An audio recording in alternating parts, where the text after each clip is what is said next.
నల్గొండ పట్టణ ప్రజలకు ముందుగా శ్రీరామనవమి శుభాకాంక్షలతో సీతారామచంద్ర స్వామి ఆశీస్సులతో నల్గొండ పట్టణ ప్రజలు, నల్గొండ జిల్లా ప్రజలు, తెలంగాణ ప్రజలు అందరూ కూడా బాగుండాలని ఆ స్వామివారిని కోరుకుంటూ ఈరోజు రెండవ భద్రాద్రిగా నల్గొండ కొన్ని సంవత్సరాలుగా భద్రాచలం తర్వాత నల్గొండ రామగిరి రామాలయం ఉంటే రెండవ భద్రాద్రి అంటారు.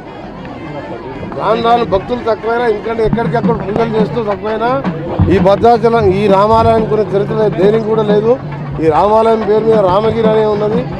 ఇక్కడ ప్రతి ఒక్కరు కూడా ఈరోజు దర్శనం చేసుకుంటానికి కళ్యాణానికి రావడం వచ్చిన భక్తులందరూ కూడా రాబో కాలంలో మొన్ననే వైకుంఠ ద్వార దర్శనం కానీ మళ్ళీ ఈరోజు ఉత్తర ద్వార దర్శనం కూడా పర్చేజ్ చేసుకొని దీన్ని ఇంకా కూడా అభివృద్ధి చేసే కార్యక్రమంలో నా సొంతంగా కానీ అలాగే ఈరోజు మన తొలి మహిళా మేయర్గా ఎన్నికైన గతంలో మున్సిపల్ చైర్మన్ కౌన్సిలర్గా ఉండే ఈ దేవాలయం చైర్మన్గా ఉండే వారి హస్బెండ్ శ్రీనివాసరెడ్డి గారు కూడా ఆలయ చైర్మన్ ఉండే, కౌన్సిలర్ ఉండే, మున్సిపల్ చైర్మన్ ఉండే. అంటే సీతారామచంద్ర ఎంత పవర్ఫుల్ ఉందో మా చైతన్యం చూస్తే అర్థమవుతున్నది. ఆమె చేసిన దేవుని సేవలకు 6 సంవత్సరాలు చైర్మన్గా ఉండి ఇలా స్వామివారి ఆశీర్వాదం ప్రజల ఆశీర్వాదంతో మేయర్గా అయింది. తప్పకుండా వారు చెప్పిన విధంగా ఈ దేవాలయాన్ని అపురూపమైన రామాలయంగా తీర్చిదిద్దడానికి ఇవాళ R&B శాఖతో 350 కోట్లతో ఇవాళ ముఖ్యమంత్రి గారితో నేను ఉదయం హెలికాప్టర్లో భద్రాచలం పోయేది ఉండే. అయినా సరే నాకు మా రామాలయం దర్శించుకోవాలని చెప్పి ఇక్కడ రావడం జరిగింది. ఇప్పుడే ఉత్తర ద్వార దర్శనాన్ని కూడా దాన్ని కూడా వేరే వాళ్ళ దగ్గర మాట్లాడి కదా కొన్ని రోజులు అవ్వలేదు, వాళ్ళు కూడా ఒప్పుకున్నారు.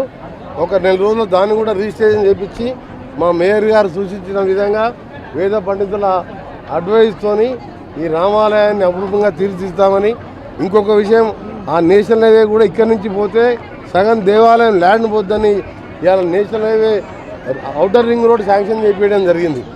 ఎందుకంటే దీనికి చరిత్ర ఉన్నది ఈ రామాలయానికి తప్పకుండా. ఎందుకంటే మీరు చూస్తున్నారు ధనుర్మాసం మన జరిగిన జీఆర్ స్వామి కానీ ఎప్పుడు ఇక్కడికి వచ్చినా మన ధనుర్మాస మాసంలో ఇక్కడ వేలాది మంది భక్తులతో ఇక్కడ ఉత్సవాలు జరుగుతుంటాయి. తప్పకుండా రాబో కాలంలో ప్రజలందరూ కూడా సీతారామచంద్ర ఆశీర్వాదంతో కుటుంబ సభ్యులతో పిల్ల పాపలతో ఎటువంటి సమస్య లేక ఉండాలని తప్పకుండా మా మేయర్ గారి ఆధ్వర్యంలో ఈ రామాలయాన్ని పూర్తిగా అభివృద్ధి చేసి వచ్చే శ్రీరామనవమి నాటికి దీన్ని అన్ని రంగాల్లో అన్ని విషయాలలో కూడా వెంకటేశ్వర స్వామి టెంపుల్ని కూడా ఇంకా పునరుద్ధరించి తప్పకుండా అభివృద్ధి చేస్తామని మా పట్టణ ప్రజలు, మా జిల్లా ప్రజలు, తెలంగాణ ప్రజలు అందరూ చల్లగా ఉండాలి, రైతులందరూ కూడా చల్లగా ఉండాలని ఆ స్వామివారిని కోరుకుంటున్నాం. నల్గొండ పట్టణ ప్రజలకు మరియు శ్రీరామనవమి శుభాకాంక్షలు తెలియజేస్తూ ఈరోజు రెండో భద్రాద్రిగా పేరుగాంచిన మన సీతారామచంద్ర స్వామి దేవాలయంలో మన మంత్రి గారి సహాయ సహకారాలతో అత్యంత అంగరంగ వైభవంగా కళ్యాణం నిర్వహిస్తున్నాము. వాళ్ళ సలహాలు సూచనలతో వారి సహకారంతో ఇప్పటికే చాలా పక్కన 60 lakhs ల్యాండ్ కూడా కొన్నారు.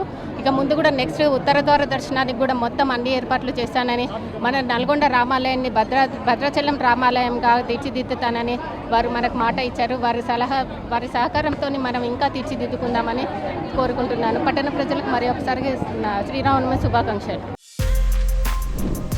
For more videos like this, subscribe Big TV channel.